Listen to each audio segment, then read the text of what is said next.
더 큰 거를 원하는 마음이 약간씩 생기십니다. 저는 그 부분에 대해서는 동의하지 않는데요. 안녕하세요. 미고성형외과 윤원준 원장입니다. 오늘은 가슴 성형에 대한 전반적인 내용과 안전성에 대해서 말씀드리도록 하겠습니다. 원장님께서 생각하시는 아름다운 가슴의 기준이 뭐라고 생각하세요? 다양한 논문들이 있습니다. 근데 제가 저 개인적으로 느끼기에는 위에가 4.5고 아래가 5.5인 정도의 비율로 나와 있을 때 가슴이 제가 봤을 때는 가장 아름답다고 느껴지고요. 뭐 환자들마다 다양하게 의견들이 있지만 저는 개인적으로 B에서 C 사이 정도가 제 개인적으로는 가장 밸런스도 좋고 아름다움을 느껴지는 가슴이라고 생각을 하고 있는데, 이제 환자분들이 요새는 스펙트럼이 다양해져서 그 부분에 대해서는 환자분들의 니즈에 맞춰서 사이즈를 정해야 된다라고 생각하고 있습니다. 원장님께서 생각하시는 뭔가 그 가슴 성형을 했을 때 뭔가 다른 볼륨의 기능을 가지고 있다. 가슴 성형은 밸런스의 미학이라고 생각합니다. 그래서 내 몸에서 어떤 정도의 밸런스의 부피가 되는지, 또는 허리와 힙 라인에 따라서 상하의 밸런스가 맞는지, 또는 허리가 얼만큼 콜라병 모양처럼 잘록한 느낌을 만들어주면서 가슴에 볼륨이 있어서 이 구조적인 밸런스를 주는지에 대한 이 전체적인 균형에 대한 미학이라고 생각을 하고요. 또 이런 밸런스를 줌으로 인해서 육체적인 아름다움도 중요하지만 정신적인 아름다움을 만들어서 자신감 또는 정신적인 어떤 활달함, 이런 부분들이 만들어지는 과정을 보면서 가슴 수술은 제 개인적으로 생각했을 때는 사람 몸을 수술하지만 결국에는 마음을 아름답게 해주는 수술이다라고 생각을 합니다. 확대 수술 방법이 뭐 보형물, 지방식 이렇게 여러 가지가 있는데 장단점에 대해서 설명 좀. 가슴 확대 수술은 1962년부터 본격적으로 시작했던 수술이고요. 이 확대라는 개념으로 봤을 때는 결국은 우리가 현재 사용하는 보형물이 가장 안전한 방법입니다. 물론 지방 이식도 쓸 수 있고, 최근에는 인조진피의 파우더 형태로 된 거를 젤 형태로 만들어서 넣어주는 걸 할 수도 있는데요. 이런 부가적인 방법들은 작은 양의 부분적 보완을 위해서 사용하는 것은 충분히 좋은데, 전체적인 볼륨을 키우기 위해서는 보형물을 이용해서 하는 방법이 가장 안전하고 현재 의학적인 발전 단계로 봤을 때는 가장 적절한 방법이라고 생각합니다. 수술 굵기를 생각해서 뭔가 한 사이즈를 더 한 단계 업그레이드를 해서 수술해야 된다 이렇게 얘기는 하는데 이게 맞는 얘기일까요?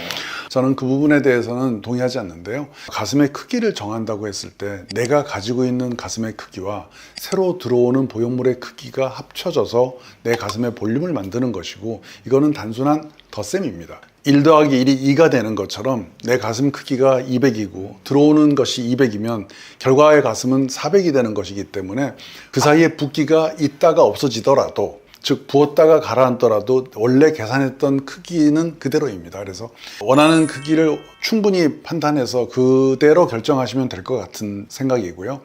다만 환자분들께서 대체로 수술하시고 나서 한두 달이 지나면 마음이 조금 더 큰 거를 원하는 마음이 약간씩 생기십니다. 그래서 그런 문제들 때문에 한 사이즈 더 크게 해라, 원하는 것보다 조금 더 크게 해라 라고 주위에서 수술을 경험하셨던 분들이 권하시는 것 같습니다. 흉터를 제거할 수 있는 그런 방법이 또 있을까요? 모든 수술은 피부를 절개하고 들어가서 수술 작업을 해야 되는 것이기 때문에 작은 길이의 절개창이 생기게 됩니다. 그래서 겨드랑이 쪽 또는 가슴 밑선 라인 쪽으로 접근해서 주로 수술을 하는데요. 사람 몸은 칼을 대서 열게 되면 그 자국은 무조건 생깁니다. 성형외과 의사가 예쁘게 꼬매주면 수술 자국이라고 표현할 정도의 자국이 생기는 것이지, 뭐 흉터가 크게 생기거나 그런 건 걱정 안 하셔도 괜찮다고 생각합니다. 수술 전후 환자 성격이 뭔가 이렇게 달라졌다거나 아니면 뭐 인상 깊었던 환자 있었어요? 가슴 수술은 가슴을 성형하는 수술이지만 저는 개인적으로 마음을 성형해주는 수술이라고 생각합니다. 여성분들에서 가슴은 굉장히 중요한 심볼이고요.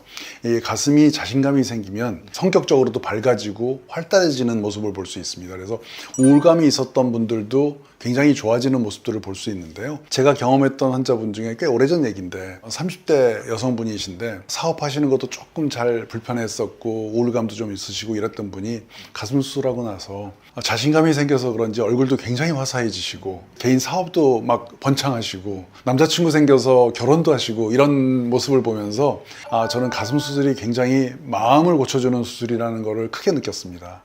FD 허가나 이제 해외 국가에서 이제 허가 사항이 있는데 그 안전성이 중요한 지표일까요? 각 나라마다 식품의약국 안전처 또는 FDA 또는 KFDA 이런 식으로 그 관리하는 감독기관들이 있습니다. 한국은 한국대로 식약처라는 정부의 중요한 기관이 있습니다. 그래서 한국에서 제품을 생산하거나 판매해서 할 때는 한국 식약처의 공식적인 허가를 받아야 되는 것이고요. 간혹 유럽에 있는 회사가 미국에다가 허가를 하면 허가가 잘 안 나는 경우가 흔히 있습니다. 자국의 이익이나 또는 정치적인 문제 때문에 안전성과 전혀 상관없는 경우도 있어서 한국에서는 식약처가 허락을 했는지 어떤 식으로 허락을 했는지 이거를 정확하게 따질 필요가 있고요. 의사들이 사용하는 제품에 대해서 식약처가 어느 부분까지 어떤 식으로 허가했는지에 대해서는 충분히 잘 따져볼 필요가 있습니다. 그러면 이제 추가로 상담을 하다 보면 구축에 대해서도 많이 물어볼 수 있는데요. 이거 책 한 권이에요. 사람 몸은 자기 거 외에 다른 물질이 들어오면 우리 몸의 면역세포가 이 외부 물질을 인지합니다. 그 물질을 주위로 막을 만들어서 이 물질로부터 내 몸을 보호하는 역할을 시행합니다. 그래서 그 막을 피막 또는 캡슐이라고 표현하는 것이고요. 이 막이 방어 기전이 작동해서 조금 더 두껍게 만들어질수록 방어를 잘하는 것인데 막이 두껍게 만들어지면 그것을 구축이라고 표현합니다. 그래서 피막 구축 또는 구형 구축이라는 말은 같은 말이고요.